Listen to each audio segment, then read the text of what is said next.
నేను డాక్టర్ వివేక్ వర్ధన్ వీరపనేని, శ్వాస హాస్పిటల్‌లో consultant pulmonology and allergy specialist. మీకు 5 సింప్టమ్స్ చెప్తా లంగ్స్ సంబంధించినవి. ఈ లంగ్ ప్రాబ్లమ్ ఉంది అంటే గనుక ఈ 5 సింప్టమ్స్ ఉన్నట్టయితే గనుక వెంటనే ఒక పల్మనాలజిస్ట్‌ని సంప్రదించాల్సిన అవసరం ఉంది. నంబర్ 1 దగ్గు 2 వారాల కంటే ఎక్కువగా వస్తుంది. దగ్గొస్తుంది, 2 వారాలు అయిపోయింది, తగ్గట్లేదు, కాఫ్ సిరప్ వాడాము, యాంటీబయాటిక్ వాడాము, చిన్న చిన్న డాక్టర్‌ని కలిసాము, ఆర్ఎంపీస్‌ని కలిసాము, అయినా తగ్గట్లేదు అన్నప్పుడు కనీసం అప్పుడైనా సరే లంగ్ స్పెషలిస్ట్‌ని కలవండి. ఈ రోజుకి గూడా ఎన్నో కేసెస్ చూస్తుంటాను. దగ్గు 2, 3 నెలల నుంచి ఉంటుంది. ఒక 2 కాఫ్ సిరప్‌ల నుంచి 20 కాఫ్ సిరప్‌ల వరకు తాగిన పేషెంట్ ఉన్నారు. అన్ని తాగి టైం అనేది వేస్ట్ అయిపోతది. డయాగ్నోసిస్ అనేది డిలే అయిపోతది. అది టీబీ అయి ఉంటే గనుక ఆ లోపల ఇంకొక 1000 మందికి అంటుతది. అది ఒకవేళ క్యాన్సర్ అయితే గనుక స్టేజ్ 1 కాస్త స్టేజ్ 4 లాగా మారుతది. సో, అది వేరే జబ్బైనా గానీ, ఏ జబ్బైనా సరే సీఓపీడీ గావచ్చు, ఐఎల్‌డీ గావచ్చు, ఆస్తమా గావచ్చు, స్టార్టింగ్ స్టేజ్‌లో మనం ఇచ్చే మెడిసిన్స్, లాస్ట్ స్టేజ్‌లో ఇచ్చే మెడిసిన్స్‌కి చాలా చాలా వ్యత్యాసం ఉంటుంది. సో, ఆ మెడిసిన్స్ అనే నంబర్ గానీ, దాని యొక్క ఎఫెక్ట్ గానీ, స్టేజ్ పెరిగే కొద్దీ ఎక్కువ డోస్ ఇవ్వాల్సొస్తుంది.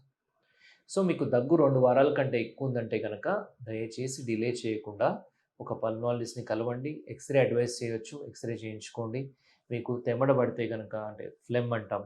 అది శ్లేష్మం అంటారు. అది పడితే గనక దాన్ని టెస్ట్ చేయమని చెప్పొచ్చు. కొన్ని సార్లు బ్రీతింగ్‌కి సంబంధించిన టెస్ట్ చేయమనొచ్చు.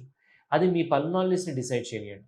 మీ ఫార్మసిస్ట్‌నో, మీ ఆర్ఎంపీ డాక్టర్‌నో, లేకపోతే మీ గూగుల్‌నో, చాట్ జీపీటీనో డిసైడ్ చేయనీయకుండా ఒక పల్మనాలజిస్ట్‌ని సంప్రదించి చేసుకోవాల్సిన విషయం. నెంబర్ 2 బ్రెత్‌లెస్‌నెస్ అంటే ఆయాసం. ఇది అన్నిటికంటే మోస్ట్ డేంజరస్ సింప్టమ్. ఒక మనిషికి ఆయాసం వస్తుందంటే ఖచ్చితంగా ఏదో పెద్ద జబ్బే ఉన్నట్టు. అది శ్వాసకు సంబంధించిన ఊపిరితిత్తుల జబ్బు ఉండొచ్చు. గుండె జబ్బున్న కొంతమందికి ఆయాసం వస్తుంది. మన తర్వాత కిడ్నీ ప్రాబ్లమ్స్ బాగా ఉండి డయాలిసిస్ స్టేజ్‌లో ఉన్న వాళ్ళకి ఆయాసం వస్తుంది కిడ్నీ జబ్బు వల్ల. ఈ విధంగా రకరకాల జబ్బుల వల్ల ఆయాసం అనేది వస్తది. అందులో ఈ 3 కామన్.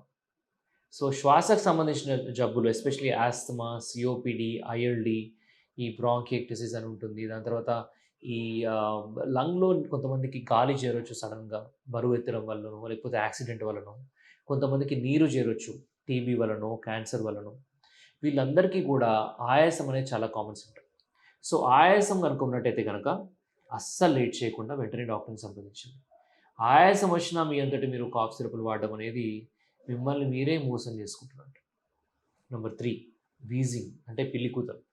అంటే ఈ పిల్లలకు గావచ్చు, పెద్దలకు గావచ్చు, ఈ వెదర్ చేంజ్ అయినప్పుడు, డస్ట్‌కి ఎక్స్‌పోజ్ అయినప్పుడు, కోల్డ్ ఐటెమ్స్ తీసుకున్నప్పుడు సడెన్‌గా ఆయాసంతో పాటు విజిలింగ్ సౌండ్స్ వినిపిస్తూ ఉంటాయి. ఎస్పెషల్లీ ఆస్మా పేషెంట్స్‌కి ఇది బాగా అర్థమవుతుంది. సో, ఇలాంటివి ఉన్నాయి అంటే గనుక మీ లంగ్‌లో ట్యూబ్స్ ఇలా ఉండాల్సినవి ఇలా అవుతున్నట్టు. ఇలా అవుతుంది అంటే మీకు డెఫినిట్‌గా ప్రాబ్లమ్ ఉన్నట్టు. మరీ ఎక్కువగా బ్లాక్ అయితే కొంతమందికి లోపలికి ఆక్సిజన్ వెళ్ళడం తగ్గుతుంది. బయటికి కార్బన్ డయాక్సైడ్ రావడం కూడా తగ్గుతుంది. సో, కార్బన్ డయాక్సైడ్ బయటికి రాకపోవడం వల్ల, లోపలే చేరడం వల్ల వాళ్ళకి ఐసీయూ కూడా అవసరం పడొచ్చు. నంబర్ 4 దగ్గితే రక్తం పడడం. దగ్గితే రక్తం పడుతుంది అని ఒక పేషెంట్ చెప్పాడు అంటే, దాన్ని అస్సలు మనం లైట్ తీసుకోకూడదు. వెంటనే దాన్ని చెక్ జేయాలి. కొంతమందికి బాగా సివియర్ కాఫ్ వల్ల కూడా దగ్గినప్పుడు ఇక్కడి నుంచి రక్తం పడే అవకాశం ఉంటుంది. లేదా లంగ్స్‌లోంచి కొన్ని సార్లు రాపిడి వల్ల కొంచెం రక్తనాళాలు కొంచెం బర్స్ట్ అయ్యి, కొంచెం దగ్గుతో పాటు కొంచెం తెమడ రావచ్చు. దాంతో కొంచెం రక్తం రావచ్చు పర్లేదు. కానీ ప్రతిరోజు వస్తుంది, ప్రతి వారం వస్తుంది, మాటికి వస్తుంది అంటే గనక ఖచ్చితంగా దాన్ని మనం ఫస్ట్ చేయాల్సిన టెస్ట్ ఎక్స్‌రే. ఆ ఎక్స్‌రేలో మనకు కనపడుతుంది. ఓహో! ప్రాబ్లమ్ ఇది. ఇక్కడ ఈ మచ్చుంది, లేదా ఇక్కడ ఈ గడ్డ ఉంది, ఇక్కడ ఈ హోల్ ఉంది. అందుకే ఇలా వస్తుందని అర్థమవుతుంది. దాని తర్వాత దాంట్లో కూడా సరిగ్గా కనపడదు కొన్ని సార్లు. ఎందుకంటే ఎక్స్‌రేలో హార్ట్ వెనకాల ఉండే భాగం గాని, రిబ్స్ వెనకాల ఉండే భాగం గాని కొన్ని సార్లు కనపడవు. అలాంటప్పుడు డౌట్ ఉందనుకోండి మనకి డాక్టర్‌గా, పల్మనాలజిస్ట్‌గా సీటీ స్కాన్ అడ్వైస్ చేస్తాం పేషెంట్స్‌కి. సీటీ స్కాన్‌లో కొన్ని సార్లు ఈ భాగంలో అంత బాగానే కనిపిస్తాయి ఊపిరితిత్తులు. కొన్ని సార్లు ఈ ట్రేకియా ఏదైతే మన విండ్ పైప్ ఉందో, ఈ ఏరియాలో కొన్ని సార్లు ఒక గడ్డ ఉండొచ్చు. లేదా ఇక్కడ బ్రాంకై అంటాం. ఈ ఏరియాలో కొన్ని సార్లు చిన్న గడ్డలు పెరగొచ్చు. అవి కనిపిస్తాయి. అవి ఉంటే కూడా దగ్గినప్పుడు బ్లడ్ వచ్చే అవకాశం ఉంటుంది. అవి యూజువల్లీ క్యాన్సర్స్ కేసెస్‌లో ఉంటాయి.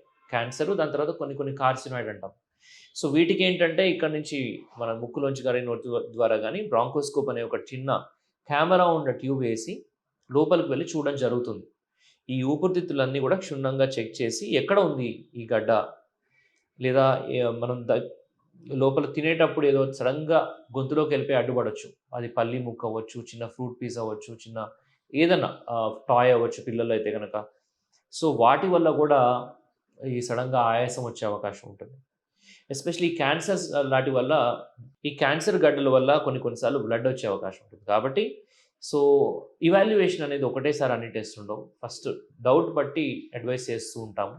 సో, ఈ బ్రాంకోస్కోపీ అనేది కొంతమందికి అడ్వైస్ చేయడం జరుగుతుంది. ఎంతోమందికి ఎన్నో కేసెస్‌కి ఈ ఈ లోపల ఈ గడ్డలనేది డయాగ్నోస్ చేయడం జరిగింది. అది డయాగ్నోస్ చేస్తే దాని శాంపుల్ తీస్తే అది క్యాన్సర్స్ లాగా బయటపడడం. క్యాన్సర్, లంగ్ క్యాన్సర్ అంటాం. సో, అక్కడే మన ట్రీట్మెంట్ స్టార్ట్ అవుతదనమాట. Number 5 chest pain.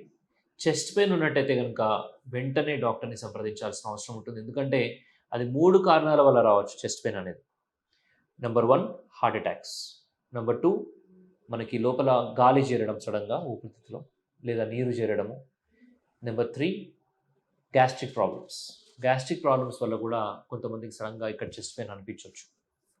సో, అదేంటో డాక్టరే కరెక్ట్‌గా పసిగడతారు కాబట్టి ఖచ్చితంగా డాక్టర్‌ని సంప్రదించాలి. కొన్ని కొన్ని సార్లు మనం బాగా బరువు లేపాము లేదా సడెన్‌గా ఏమన్నా చిన్న దెబ్బ తగిలింది అంటే మస్క్యులోస్కెలిటల్ పెయిన్ అంటాం. అంటే ఇక్కడ ఉండే మజిల్స్ వలనో, బోన్ వలనో కూడా ఆ నొప్పి అనేది తెలియొచ్చు. బట్ అది ఏదేమైనా గానీ చెస్ట్ పెయిన్ ఉంది అంటే గనక ఒకసారి ఖచ్చితంగా పల్మనాలజిస్ట్‌ని సంప్రదించండి లేదా కార్డియాలజిస్ట్‌ని సంప్రదించండి. అప్పుడు దాని యొక్క మూల కారణం ఏంటో తెలుసుకొని ఒకవేళ ఎమర్జెన్సీ అయితే గనక దానికి తగ్గ ట్రీట్మెంట్ తీసుకోవాల్సిన అవసరం ఉంది.